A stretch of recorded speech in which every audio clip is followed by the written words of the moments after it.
고맙습니다. 말씀을 듣겠습니다. 하나님께서 오늘 우리에게 들려주시는 말씀이 우리의 귀에 들려지기를 원합니다. 그 누군가를 향한 말씀이 아니라 바로 나를 향한 말씀이게 하시고, 그 말씀이 결국 우리의 삶을 통해 하나님 그렇게 사라지는 말씀이 살아있는 말씀이 되게 하여 주시옵소서. 감사합니다. 예수님의 이름으로 기도드립니다. 아멘. 오늘 에스라서 말씀 함께 보려고 합니다. 10절에서 13절까지요. 3장 10절에서 13절까지입니다.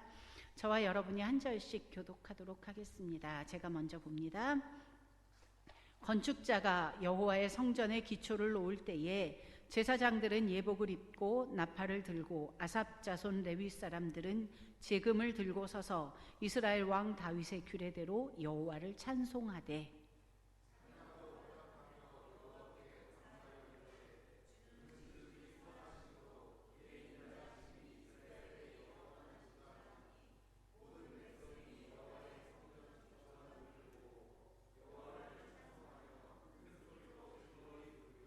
제사장들과 레위 사람들과 나이 많은 족장들은 첫 성전을 보았으므로 이제 이 성전의 기초가 놓임을 보고 대송통곡하였으나 여러 사람은 기쁨으로 크게 함성을 지르니,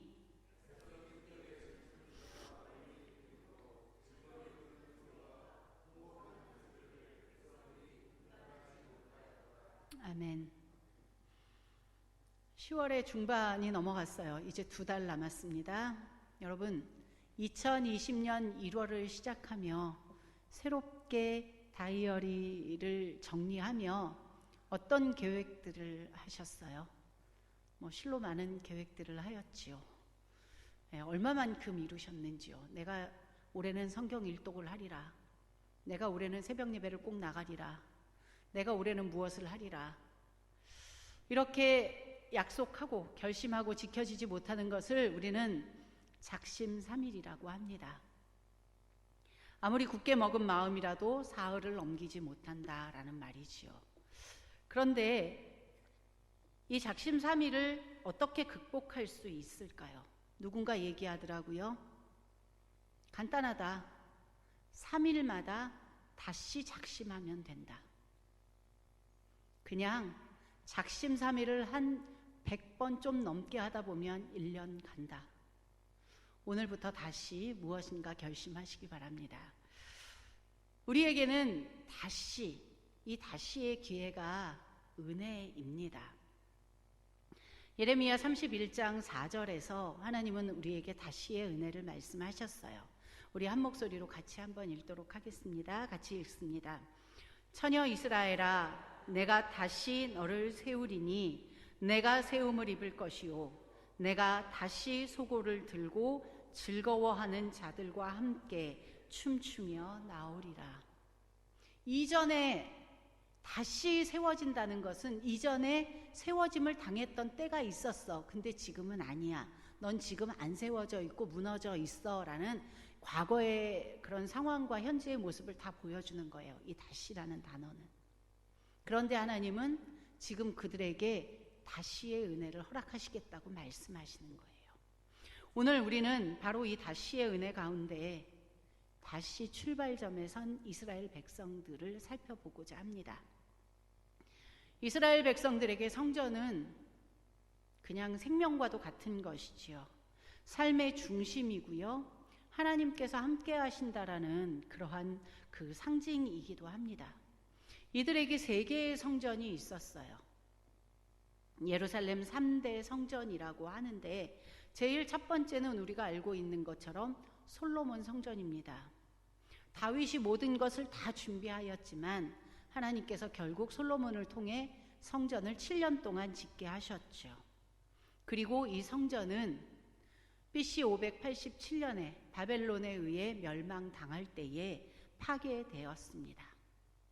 그리고 2번째 성전은 바벨론 70년에 어떤 포로 생활을 마친 후에 바사왕 고레스의 칙령에 의해서 스룹바벨과 기한한 그 이스라엘 백성들에 의해 건축되어진 성전입니다.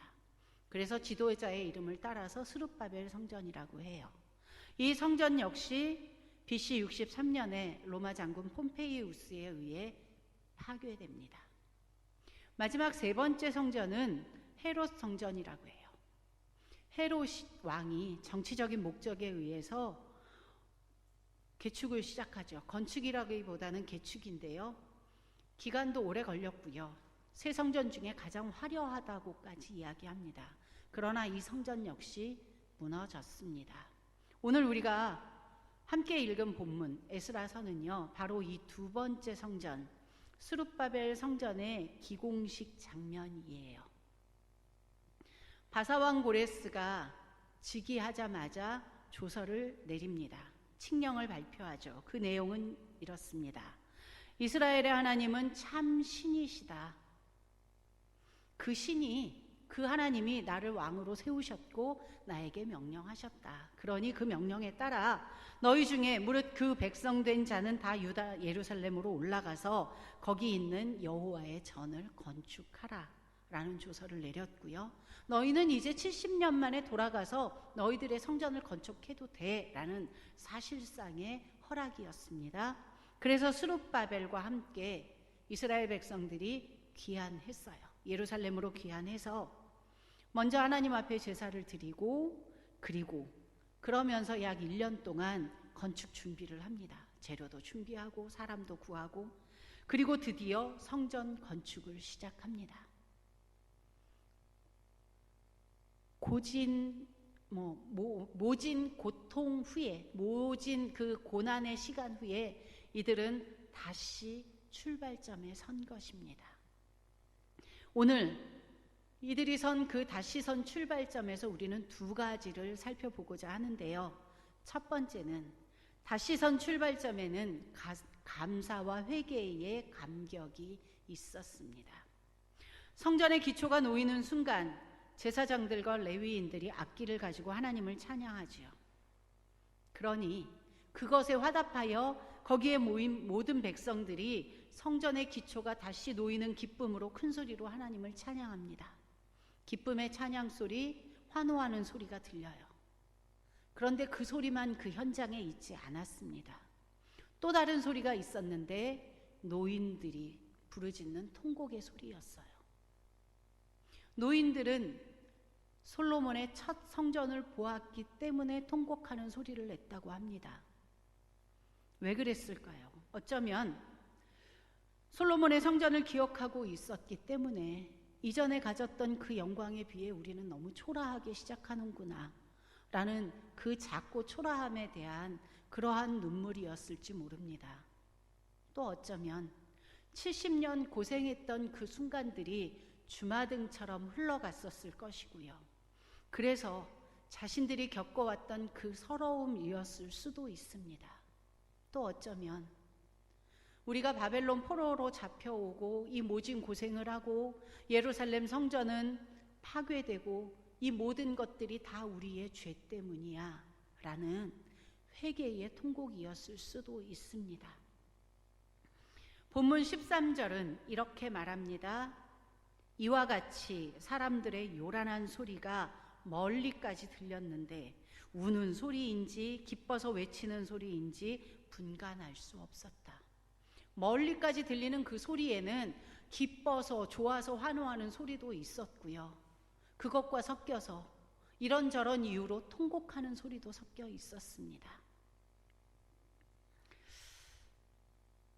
오늘 우리는 수요 기도회의 대면 예배를 다시 시작합니다. 주일부터 인원 제한 없이 주일 예배를 시작했고요. 월요일부터 새벽 예배를 시작했습니다. 이번 주일은 인원 제한이 없었지만 우리가 지난주에는 한 부당 50명이었어요.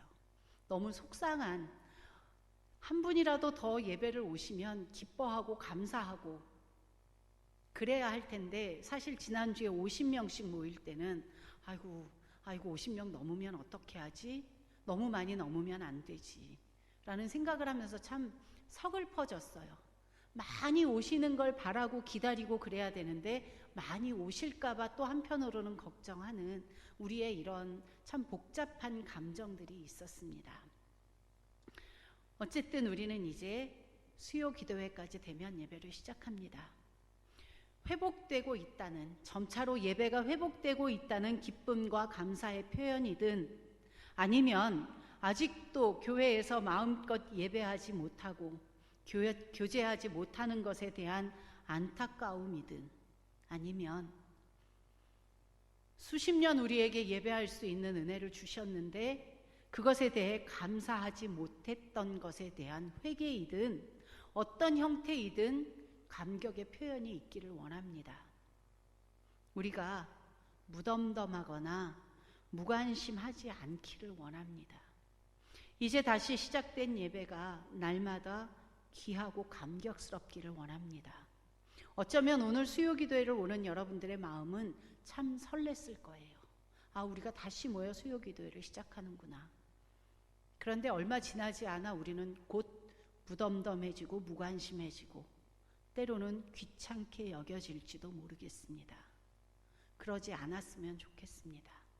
멀리까지 우리의 기쁨의 찬소리든 우리의 회개의 소리든 속상함의 소리든 교회가 소리를 낼 수 있는 그러한 모습이면 좋겠습니다. 모임이 너무나 귀하고 감격스러워서 모일 수 있는 기회를 주실 때마다 힘써 모이는 그러한 감격이 있는 예배가 되기를 간절히 원합니다.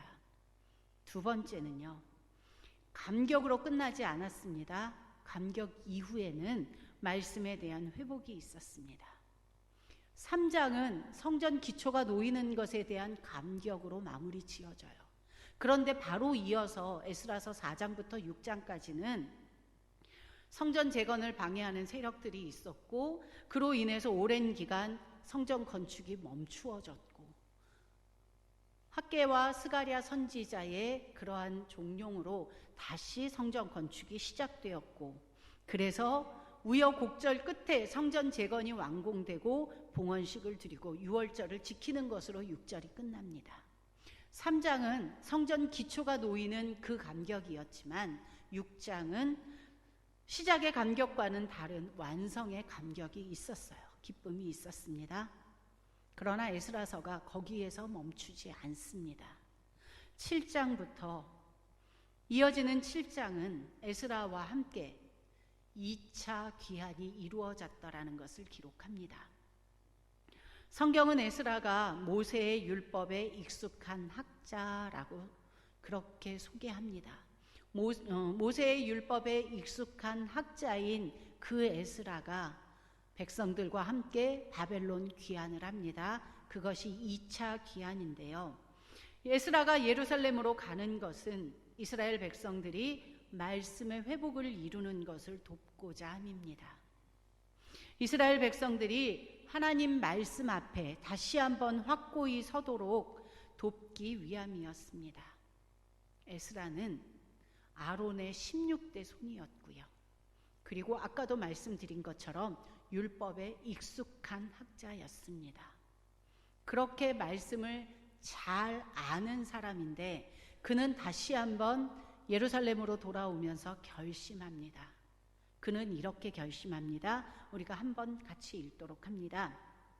여호와의 율법을 연구하여 준행하며 율례와 규례를 가르치기로 결심하였었더라.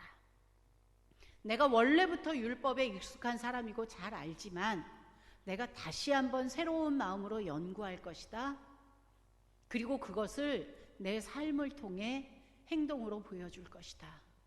그리고 난 후에 가르칠 것이다. 이것을 결심합니다. 우리도 이제 조심스럽게 예배를 다시 시작했습니다. 그런데 아직 끝이 아니지요. 오후 예배도 드리지 못하고요. 구역 예배도 드리지 못하고요. 성경 공부도 아직 하지 못합니다. 우리가 이런 편안함에 익숙해지지 않았으면 참 좋겠습니다. 제가 새벽마다 구역장님들께 새벽 설교 파일을 설교자에게 받아서 전달하는 일을 한 몇 개월 했잖아요. 그런데 어느 날 갑자기 어떤 날을 발견했냐면 받아서 손가락으로 전달만 하고 있는 거예요. 내가 듣고 전달하는 게 아니라, 전달하고 나서 내가 듣는 게 아니라 어떤 날은 전달하고 나는 듣지도 않은 채로 그냥 하루가 지나가요. 그런데 이렇게 시간이 지나가다 보니까 나 안 들었네? 오늘 챙겨서 들어야지. 저녁 때라도 들었던 그 시간들이 때때로는 그냥 없을 때도 있어요. 아마 저만 그런 게 아니라 구역장님들 중에도 아마 그러신 분들이 혹 계실지도 모르겠어요. 바쁜 일상에 또 잊어버리고 또는 익숙해져서. 이런 편안함에 주일에도 우리가 예배를 한 번 드리고 집에 가서 식구들과 함께 할 수 있음에, 긴 시간을 쉴 수 있음에, 이런 것에 너무 익숙해지지 않았으면 참 좋겠습니다. 말씀에 대한 회복을 소망하면서 에스라처럼 내가 교회에 하루 온종일 주일에 있든지 한번 예배 드리고 가서 집에 있든지 하나님의 말씀을 묵상하고 그것을 지키기 위해 애쓰겠다고 결심하는 그러한 저와 여러분이 됐으면 참 좋겠어요. 우리는 금방 익숙해집니다. 그 편안함에서 벗어나기가 참 쉽지는 않아요. 말씀을 정리하겠습니다. 이번 주 월요일부터 사무엘상을 시작했어요. 1장부터 한 장씩 읽어가고 있는데요. 오늘 아침에 3장을 살폈습니다. 오늘 아침에 살펴본 3장에 이런 내용이 있어요. 여호와의 말씀이 희귀하던 때였다. 그런데 하나님의 등불은 아직 꺼지지 않았다. 여러분, 하나님의 등불은 아직 꺼지지 않았습니다. 지금 우리가 사는 이 시대가 기독교를 개독교라고 하고요. 어디 가서 이제는 더 내가 교회 다니는 사람이라고 자신 있게 얘기하기가 참 쉽지 않은 시대를 살고 있습니다. 교회가, 그리고 하나님의 말씀이, 그리고 믿음을 지키기가 참 어려운 시대에 있지만, 그렇게 하나님의 말씀이 희귀한 시대를 지금 우리가 살고 있을지는 모르지만 아직 하나님의 등불은 꺼지지 않았습니다. 사무엘이라는 한 사람을 통해서 하나님께서 그 등불을 이어가듯이, 그 소망을 멈추지 않듯이 오늘 저와 여러분을 통해서, 그리고 우리 영암교회를 통해서 하나님의 등불이 꺼지지 않는, 하나님의 소망이 사라지지 않는 그러한 이 시대를 살아가는 저와 여러분이 되기를 간절히 원합니다. 무덤덤하지 맙시다. 무관심하지 맙시다. 어떤 형태로든 감정을 되살려내고요. 감정으로 머무르지 말고 이후에 내가 하나님 말씀으로 더욱 깊이 들어가는 그러한 계기가 되기를 간절히 원합니다. 우리 제일 처음 불렀던 예배는 주님 앞에 와서 엎드리는 것입니다. 찬양하고 기도의 제목들을 나누도록 하겠습니다.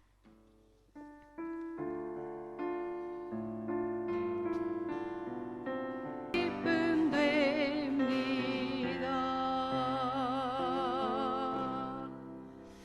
아멘. 교회를 위해서 기도할 텐데요. 여러분, 우리 영암교회가, 그리고 저와 여러분이 지금 바로 다시 선 출발점입니다. 감사와 회개와의 감격이 있기를 원합니다. 우리 영암교회가 말씀의 회복을 소망하는 교회가 되기를 원하는데요. 특히 우리 30, 40대 젊은 성도님들을 위해서 기도해 주세요. 예배의 회복을 위하여. 그들이 우리 영암교회의 미래일진데 그들이 다시 예배를 회복하고 그들이 다시 우리 영암교회에 생기를 불어넣는 그러한 모습이 되기를 원합니다. 위해서 기도하시고 말씀을 전하는 사역자들을 위해서 기도해 주세요. 하나님이 준비시켰던 에스라처럼 지금 이 시대에 말씀을 연구하리라, 내가 먼저 행동하리라, 그리고 가르치리라는 결심 가운데 새로운 마음으로 성도님들께 말씀을 전할 수 있는 사역자들이 되게 해달라고 기도해 주시기 바랍니다. 그리고 우리 당회를 위해서 기도해 주세요. 내년을 준비하고 있습니다. 내년에는 무언가 좀 달라지겠지 하지만 우리의 말은 그렇게 하는데 우리의 마음속에는 내년에도 이런 시대를 살아가지 않을까? 우리 교회의 계획들은 어떻게 세워야 하지? 참 혼란스러운 때입니다. 우리 당회에서 내년을 의논하고 계획할 때에 하나님이 주시는 지혜로 하나님이 주인이 되셔서 주도권을 가지시고 교회의 1년이 계획되어질 수 있도록 우리 교회를 위하여 먼저 다시 기도하도록 하겠습니다. 지금이 출발점입니다. 같이 기도합니다.